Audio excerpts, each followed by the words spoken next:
Hello.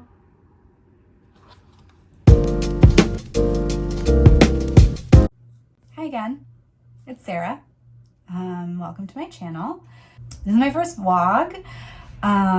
This past weekend I went to the Botanical Gardens in Montreal. I live in Vermont and I live up by the Burlington area, so Montreal for me is only about an hour and a half. Very easy day trip. So we went up this past Saturday and it was so great. It was so fun, and you didn't know, but I brought you with me. So insert footage here.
Also last weekend, I went around to a few Goodwills and did some book thrift shopping and got a stack of books. So I thought I'd share those. Here's my stack. The first book that I picked up is An Unquiet Mind, and it is by Redfield Jamison. And I believe this is a memoir about her struggle with being bipolar, and it really showcases mental health. And she is a psychologist, one of the two. It says that she is one of the foremost authorities on manic depressive bipolar illness. I work in a field where I work with students, not one-to-one, I'm in admissions, but the school I work for is a school for students with diagnoses like bipolar. So I just find anything mental health fascinating, and I've heard that this is a really good one. So I was excited to find it, and it was $1.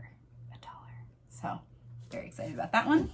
Next one, I got another one for $1, but this is Homebody / Kabul by Tony Kushner. I haven't read Tony Kushner since my undergrad. I did read Angels in America, but haven't read anything by him since. And I saw this, it's only $1, sounded really interesting. And that cover, am I right? So after seeing the cover, I was like, let's give it a try. I haven't read a play in years, so thought it'd be a good one. We'll see how it goes. Next, this was a completely blind purchase. It's called The Optimist's Daughter by Eudora Welty. I've never heard of Eudora Welty. I saw that it was the winner for the Pulitzer Prize in fiction. Also on the back description, it says one of America's most admired authors. So I've never heard of her. So this is about the story of Laurel McCleva Hand, a young woman who has left the South and returns years later to New Orleans, where her father is dying.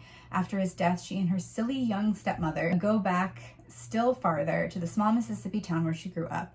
Alone in the old house, Laurel finally comes to an understanding of the past, herself, and her parents. So, sounds interesting. We'll see.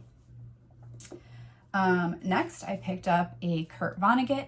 I have read Slaughterhouse-Five and Breakfast of Champions, and I find him very funny, very dry. And this is called Galapagos, and it's essentially takes the reader back 1 million years to AD 1986. Simple vacation cruise suddenly becomes an evolutionary journey. Thanks to an apocalypse, a small group of survivors stranded on the Galapagos Islands are about to become the progenitors of a brave, new, and totally different human race. So yeah, sounds good. I haven't read a Vonnegut in a while. And Vonnegut's are usually pretty quick reads.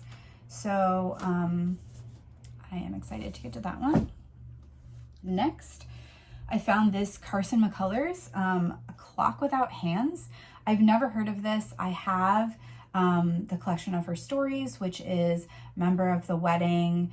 I forget the other two. And then I also have The Heart is a Lonely Hunter. I had never heard of this Carson McCullers. I really thought she had those few short stories / like novellas. I think A Member of a Wedding is technically a novella. And then The Heart is a Lonely Hunter. I didn't know this existed, so when I saw it, I immediately grabbed it. So this one says, set in small town Georgia on the eve of court-ordered integration, Clock Without Hands is Carson McCullers' final masterpiece, as well as her most poignant statement on race, class, and individual responsibility. Sounds great.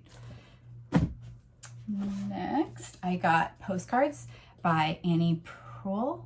I feel like her last name is just Proulx and the X is silent, but if I'm wrong, please correct me. If I say anything wrong, please correct me. I often mispronounce things. I got Postcards. This looks great. I know I haven't read any of hers yet, even though I think this is now the third I own. Close Range is on my list. Those are her stories to read this year. It also has Brokeback Mountain in it, I believe. But this looked really cool. It's each chapter kind of has a postcard, or most chapters have a postcard in it. And it says, the tale of the Blood family, New England farmers who must confront the 20th century and their own extinction.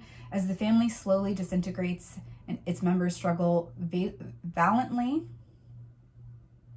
against the powerful forces of loneliness and necessity, seeking a sense of home and place forever lost.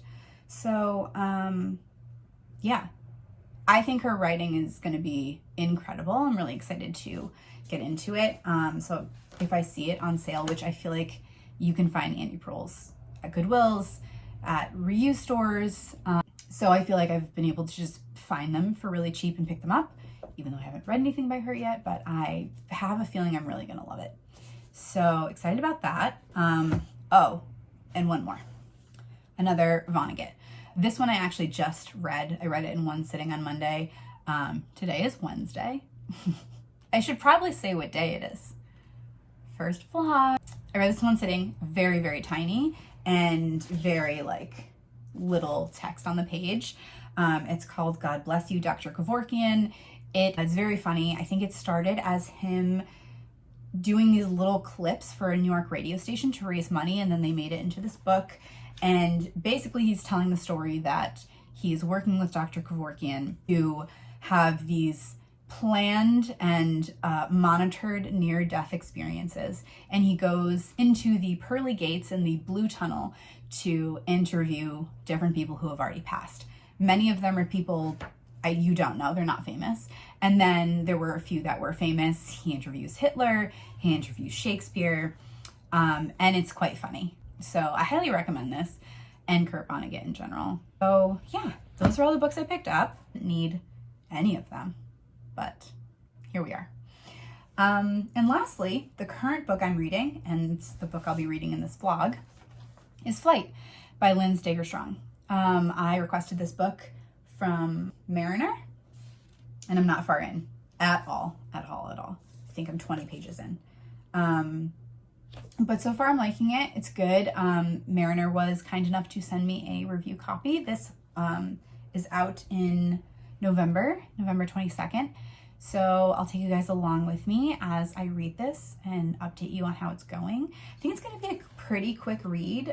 I don't think it's going to take me long to get through it. I'm excited to read it. I haven't read Want. It's been in my office, unread for months and months. I keep putting it in my TBR for the month. I keep not getting to it. We'll see if I get to it this year. I don't think it has any influence on how much I'll like this book, though from what I've heard, I think I'll like Want better than this one, but we shall see. So I will update you as I read. Hello, just checking in. I just finished work and I realized that I never actually told you what this book is about. So I thought I would just talk a little bit about what it's about. I didn't get much further. I read about, I read another chapter, I think another 15-ish pages.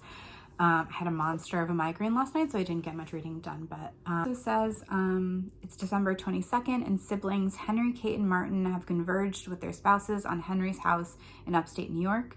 This is the first Christmas the siblings are without their mother, the first not at their mother's Florida house. Over the course of the next 3 days, old resentments and instabilities arise as the siblings, with a gaggle of children underfoot, attempt to perform familiar rituals while also trying to decide what to do with their mother's house, their sole inheritance. As tensions rise, the whole group is forced to come together unexpectedly when a local mother and daughter need help. A pretty interesting premise. Again, I'm only like 40 pages in. At this point, I've just read all of the families traveling to get to the house of the sibling they're all staying with and gathering at. And they've all kind of just gotten to this house and are awkwardly interacting with each other. So looking forward to how the rest goes. So hopefully I can get it read by tomorrow night. That's my goal. We shall see. So anyways, it is a beautiful, crisp 60 degrees up here in Vermont today. You can feel autumn rolling in, and it is magnificent. I love the cold weather. I love the snow. I'm ready for summer to be over because I hate sweating and being hot. So bring on sweater weather. Sweater weather. So yeah, now I need to go throw a Frisbee a bunch of times for my dog, and I will check in again later. Bye.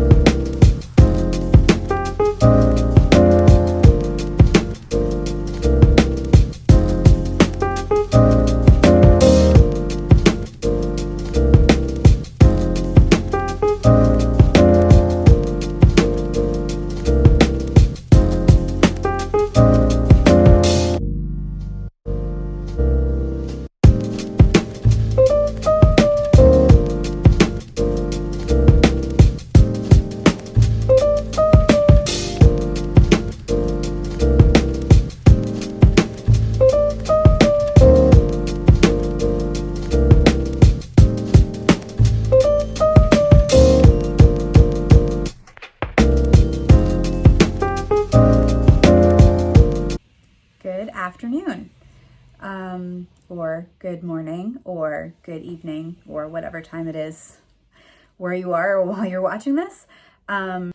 It's Sunday, and I know I haven't checked in a few days, but I hadn't gotten much reading done. I was stuck in a cluster of migraines, which happens for me from time to time, so I didn't get a lot of reading done, but this morning I was finally able to finish Flight. And I have to admit that I'm not sure this was the best pick for my first vlog, because I did not love it. I didn't. I wasn't reaching for it or eager to pick it up in the past few days, which is also why it took me a little bit longer to finish it. It's not a long book. It's like 225 pages. The writing is really big, or the font is really big rather. Digestible language, pretty easy story, but I just didn't find myself gravitating toward it. And it's just because I wasn't in love with the storyline. So let me just recap exactly what the book was about.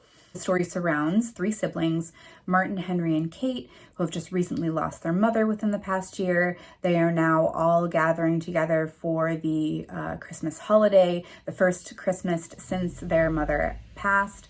So they're all gathering at Henry's house, who is married to Alice, and then Martin and Tess come up with their kids, and then Kate and Josh come up with their kids. And it basically is just them gathering with this kind of looming tension and this missing piece to their holiday, because the matriarch of the family is not there, who that figure not only had great impact upon her kids, the three siblings, but also upon their spouses as well. So there's kind of this just space where she should be for the holiday, as well as some tension surrounding the house that their mother owned in Florida, where they used to gather for Christmas. Now they need to figure out what to do with it. So there's some tension around that. And then there's a bit of a backstory. Alice, who is the character whose house they're gathering at, and the wife of Henry, one of the siblings. See, she's a social worker wherever they live. They keep saying upstate. I think it's New York, because they also reference New York City as well. So she's a social worker, and there's this side story of one of her cases.